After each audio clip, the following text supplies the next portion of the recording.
Hola chicos, ¿qué tal? Bienvenidos a más una clase de lengua española. Soy la profesora Elisiane y hoy vamos a estudiar un poco al respecto de las expresiones idiomáticas, los dichos populares. Bien? Então vamos ver aqui, o que aprenderemos? Os gêneros textuais que vamos utilizar nessa aula são historinhas em quadrinho e ditados populares. Vamos ver então as expressões idiomáticas populares, como já disse, e o objetivo é perceber que a língua estrangeira moderna oferece meios de compreensão de diferentes culturas e de apropriação e valorização de sua própria cultura. Bien? Vamos a reflexionar, vamos iniciar aqui pensando um pouquinho sobre isto. Veja. Lo que ha explicado hoy la profe es pan comido. ¿Puedes entender el significado de esta declaração? Você consegue entender? O que significa isso? O que os alunos estão comentando ali entre eles? Lo que ha explicado hoy la profe es pan comido. Vamos ver, ó. Temos aí em destaque as palavras pan comido. Pan comido significa algo muito fácil. É isso que eles estão dizendo. Hoje a lição, a explicação, o conteúdo está tranquilo, está muito fácil. Pan comido. Bien? Vamos a reflexionar, continuar pensando ainda a respeito desse assunto. ¿Ya has escuchado algunas expresiones confusas que no tienen sentido se las traduces directamente a tu lengua materna? Então você já ouviu algum tipo de expressão, de ditado que te pareceu um pouco confuso, ficou sem sentido se você traduziu diretamente para a tua língua, né? E que não parece que tenham sentido alguno em el contexto de la conversação. Às vezes acontece isso, você tenta fazer a tradução de uma expressão popular, de um dicho, e fica totalmente sem sentido ali dentro daquele contexto de conversa. Então, continuando ali, não te preocupes. Se isso já aconteceu, não se preocupe. No es que no lo hayas escuchado bien. Provavelmente se trata de uma expressão ou um dicho popular. Então, não é que você não tenha ouvido bem, provavelmente o que ocorre? É uma expressão, um dito popular que você ainda não conhece, certo? Muitas vezes não tem como traduzir de forma literal, palavra por palavra, depende muito do contexto para ser compreendido e em algumas situações essas expressões são bem semelhantes, né, aos ditados da língua portuguesa, em outras bem diferentes. Então, só tendo conhecimento mesmo para você saber o significado. Los dichos ou expressões são frases que se utilizam com um sentido figurado. Estes tipos de expressões guardam uma estreita relação com a cultura com la que está associado o idioma. En algunos casos se puede adivinar el significado, pero en muchos otros es imposible entenderlos si no los has escuchado antes, aunque puedas hablar espanhol muy bien. Tá? Então, ainda que você fale espanhol bem já há muito tempo, pode ocorrer sim, pode acontecer de você se deparar com algumas expressões desconhecidas, desconhecidas, bien? A ver, então, a conhecer algumas expressões. A primeira diz assim, ser um bicho raro. O que significa isso? Ser raro ou rara, diferente a los demás. Significa ser alguém diferente dos outros. Bicho raro. Bien? A outra, sacar los trapos sucios. Então, o que significa? Dar a conhecer os defeitos ou malas ações de alguém. Então, é trazer à mostra algo que não se sabe, né? Trazer um defeito para que todos conheçam. Ser um troço de pan. Olha só o que significa. Ser uma pessoa muito buena, de buen coração. Ser um troço de pan. Vamos então para a atividade 1. Piensas em uma pessoa que conheces e escreve uma frase em seu honor. Então, pense aí em alguém que você conheça, uma pessoa querida que você goste, e você vai escrever uma frase para homenagear essa pessoa, usando o dicho popular um troço de pan. Então, você vai usar esse exemplo que demos aqui, tá? Essa expressão, ser um troço de pan. Um tempinho para você responder e já voltamos para corrigir.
A ver, chicos, ¿qué significa entonces ser un trozo de pan? Persona de buen coração. A ver, a sugestão que temos aqui de resposta, veja.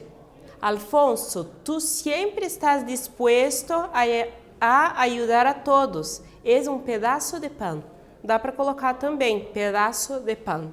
A segunda ali, ó, Carmen, eres um troço de pan.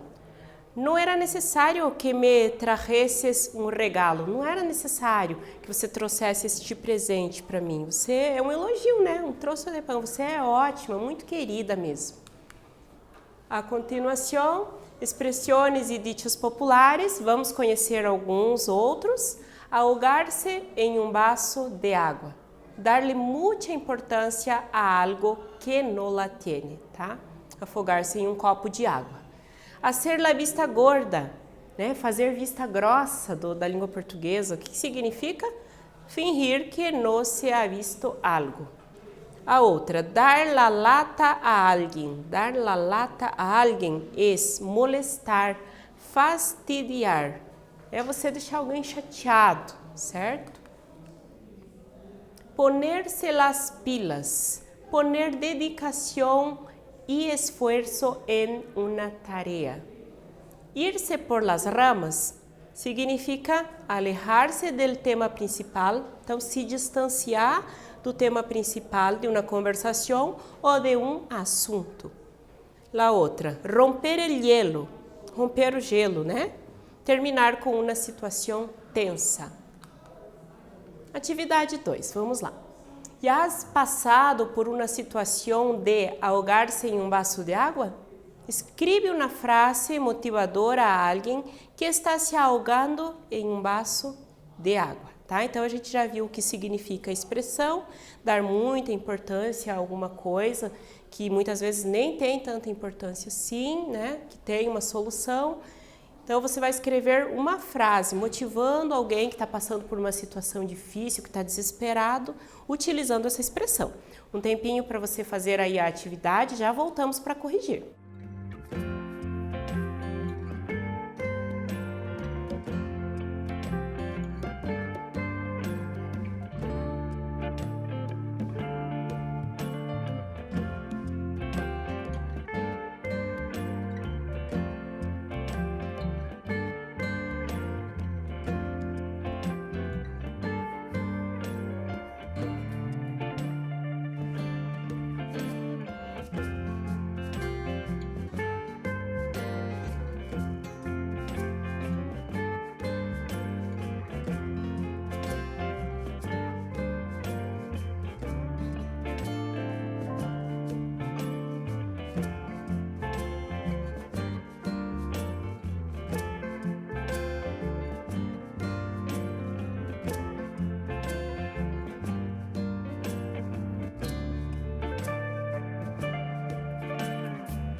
Listo?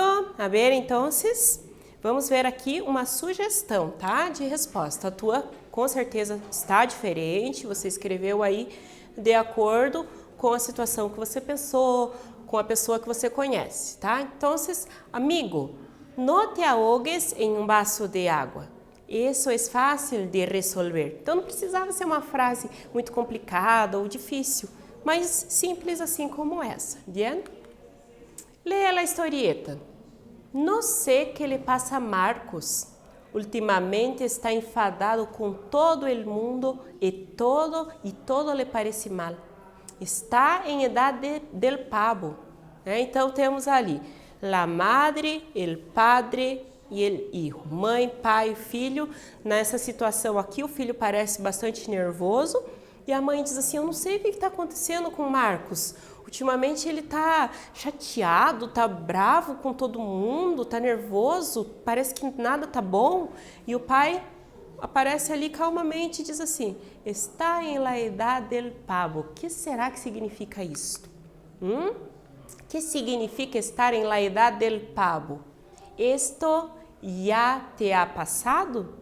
Pense aí, vamos ver se você consegue inferir, chegar a uma resposta. Eu acredito que pelo contexto você consiga sim. Um tempinho para você responder e já voltamos aí para conferir a resposta.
Muy bien, vamos entonces para nuestra corrección, vamos ver qué significa estar en la edad del pavo. Estar em lá adolescência, né? Esse período, assim, muitas vezes complicado para alguns jovens, né? Que ficam um pouco chateados, parece que nada agrada. significa isso, tá bom? Então tente memorizar, guardar aí essa informação. Estar em la edad del pavo, estar na adolescência. Pavo é nome de uma ave, né, do pavão. Nós já vamos ver na sequência uma listagem lá com algumas expressões relacionadas com animais. Esto ya te ha passado? Então a resposta é pessoal, tá? Você vai responder aí de acordo com o seu temperamento, né? Com as suas características, cada pessoa é de um jeito, mas geralmente em algum momento, né, o adolescente passa por este momento sim. Então, as frases hechas com animais. Veja aí, ó. A primeira que temos, tener pájaro en la cabeza, significa ser um idealista, sonhador, né? Ficar pensando no futuro, planejando. Então, tener pájaro en la cabeza. A segunda, dar gato por liebre, que é enganar alguém, né? Gato por liebre, a gente conhece essa expressão da língua portuguesa, eu acho que você conhece também. Veja a terceira, estar de um humor de perros. Perros é cachorro, né? O animalzinho. Estar de um humor de perros, estar enfadado, estar chateado, bravo, sem paciência. Estar como uma cabra, que significa estar louco, né? Muito nervoso, agitado. Estar como pez em el agua, que significa sentir-se bem. Essa nós conhecemos também da nossa língua materna, não é mesmo? Estar hecho um touro significa o quê? Estar forte. Muitas vezes vemos associações também nesse sentido na língua portuguesa, né? Se referindo a uma criança, a uma pessoa que está saudável, né? Hecho um touro, estar forte. Ser quatro gatos. O que é isso? Ser quatro gatos, né? Ser muito poucos. A gente tem uma expressão parecida que é gatos pingados, né, em língua portuguesa. E aqui, ser quatro gatos. Muito pouca gente, poucas pessoas, né? Ou pode ser utilizada para objetos também. Ser uma galina, ser um covarde. Então, ser uma galina significa ser covarde, não ter coragem, não tomar a frente para resolver uma situação, certo? E aí temos el cómic para ler, bem legal, da Mafalda. La pobre ha contraído el temor de tener pelos en la lengua.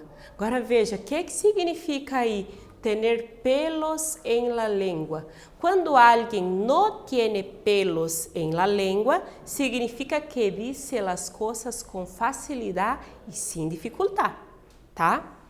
Esta frase se suele utilizar, ela costuma ser utilizada quando lo que dice essa persona é polêmico, politicamente incorreto ou desagradável. Então aqui a gente tem uma característica aqui que se enquadra com a Mafalda, né? Se utiliza quando a pessoa é polêmica, ela aborda temas polêmicos em suas falas, né? Então aqui a gente vê que ela está com medo. Olha, la pobre ha contraído el temor, o medo de tener pelos en la lengua. E ali a explicação diz ali, ó, que quando alguém não tiene pelos en la lengua, significa que dice las cosas com facilidade e sem dificuldade. Vamos ver a pergunta aqui da atividade 4 a respeito disso, ó. Considerando as principais características do personagem Mafalda, que são actitud comprometida ante o mundo, cabeça aberta, critica as convenções sociais e propensa a filosofar a partir de qualquer hecho, ¿te parece justo dizer que Mafalda não tiene pelo en la lengua? Por quê? Então pense aí um pouquinho para responder e já retornamos com a resposta, tá?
Vamos a ver entonces, ¿te parece justo decir que Mafalda no tiene pelo en la lengua? Será que ela não tem? Por quê? Sí, parece justo sí, porque Mafalda siempre dice lo que piensa, tá? Certo? O que aprendemos? Vamos ver aqui então sobre essa aula, fazer uma retomada bem rápida. Nós lemos e interpretamos historinhas em quadrinhos com expressões, ditados populares. Conhecemos expressões e ditados populares, vimos que são expressões comuns em conversações, em conversas informais, estão presentes em todas as línguas e dependem do contexto para serem compreendidos. A tradução literal às vezes pode não funcionar, no caso das expressões idiomáticas. É isso, tá, gente? Agradeço muito pela atenção e hasta luego.